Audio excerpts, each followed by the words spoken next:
আসসালামু আলাইকুম এভরিওয়ান। আজকে স্পোকেন ইংলিশে ব্যবহৃত অক্সিলারি ভার্ব am এর ব্যবহার শিখব। am একটি অক্সিলারি ভার্ব। am দিয়ে আমরা কতগুলো এবং কত রকমের বাক্য আমরা বানাতে পারি একটু দেখে নিই।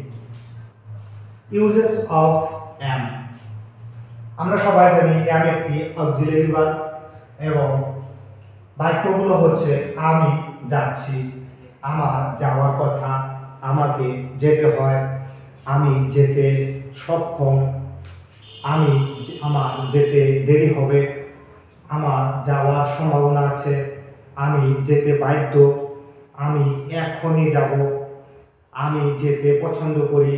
সো এইরকম বাক্যগুলো ইংরেজিতে ট্রান্সলেট করতে আমরা অক্সিলারি ভার্ব am এর ব্যবহার করতে হয়। যেরকম আমি যাচ্ছি, এটা একটি কন্টিনিউয়াস টেন্স, চলিত কাজ বোঝাচ্ছে, তাই আই অ্যাম গোয়িং। আমরা সবাই জানি যে am এমন একটি অক্সিলারি ভার্ব যেটা অনলি কর্তা বা সাবজেক্ট যদি আই থাকে তাহলেই আমরা am ব্যবহার করতে পারি। যেরকম আই অ্যাম গোয়িং। আমার যাওয়ার কথা,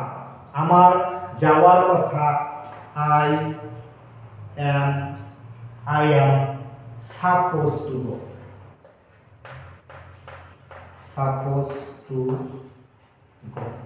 আমার যাওয়ার কথা I am suppose to go, আমার খাওয়ার কথা আই অ্যাম সাপোজ টু ইট, আমার করার কথা I am suppose to do, আমার খেলার কথা I am suppose to play, আমার ক্রিকেট খেলার কথা I am suppose to play cricket.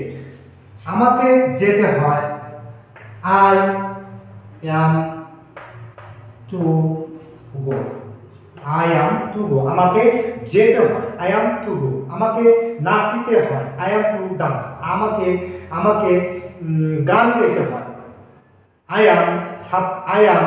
Am two Singh, আমাকে দৌড়াতে হয় আই অ্যাম টু রান, আমাকে হাঁটিতে হয় আই অ্যাম টু ওয়াক।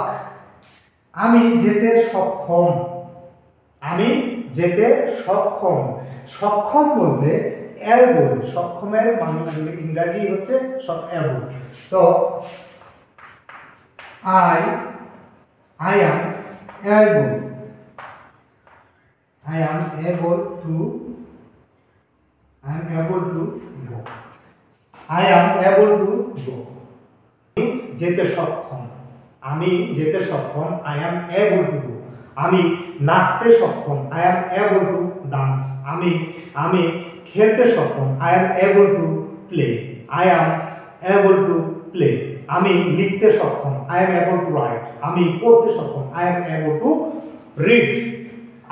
আমার যেতে দেরি হবে, এটা কি হবে I am it to go। যদি দেরি হবে, কোনো কিছু করতে দেরি হবে, তাহলে দেরি হবে বলতে it to ব্যবহার করব। I am it to go, আমার লিখতে দেরি হবে I am it to write, আমার যেতে দেরি হবে I am it to go, আমার পড়তে দেরি হবে I am it to read, আমার নাচতে দেরি হবে I am it to dance। আমার যাওয়ার সম্ভাবনা আছে I am likely to go, আমার যাওয়ার সম্ভাবনা আছে, যদি কোনো কিছু করার সম্ভাবনা থাকে তাহলে লাইকলি টু ব্যবহৃত হবে। আমার নাচার সম্ভাবনা আছে I am likely to dance, আমার চাকরি পাওয়ার সম্ভাবনা আছে I am likely to get a job। আমি যেতে বাধ্য, যদি কোনো কিছু বাধ্য, পড়া বাধ্য, করতে বাধ্য, যেতে বাধ্য, খেতে বাধ্য, তাহলে আমরা কি বলবো I am bound to go, আমি যেতে বাধ্য I am bound to go, আমি খেতে বাধ্য I am bound to eat। আমি এখনই যাব I am about to go, I am about to go, আমি এখনই যাব, আমি এখনই লিখবো, I am about to write, আমি এখনই পড়বো, I am about to read, আমি এখনই নাচবো, I am about to dance, আমি এখনই পড়াবো, I am about to teach. এখন আমি যেতে পছন্দ করি, এটা হচ্ছে আমার আজকের লাস্ট এবং সর্বশেষ বাক্য। আমি যেতে পছন্দ করি, যদি কোনো কিছু করার পছন্দ করি তাহলে হবো আই অ্যাম ফন্ড অফ গো,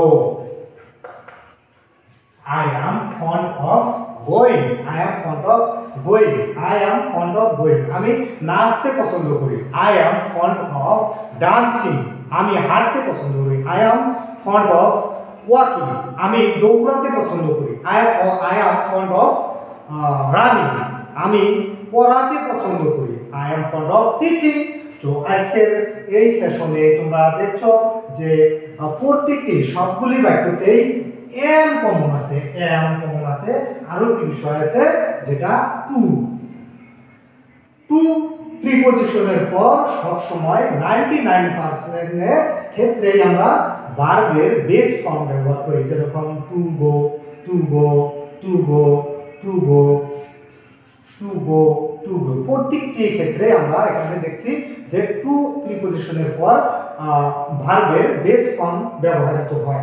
এখানে 9 নম্বর প্রশ্নতে লাস্ট বাক্যটিতে তোমরা দেখতে পাচ্ছ নতুন একটি বিষয়, ফন্ড অফ আরো একটি প্রিপজিশন, যে টু বাদে বাকি যত প্রিপজিশন আছে, to except to all others প্রিপজিশনের পর যদি ভার্ব আসে তাহলে সেই ভার্বটার সঙ্গে ভার্বের আইএনজি ব্যবহৃত হয়, যেরকম fond of going, fond of dancing, fond of teaching, fond of running.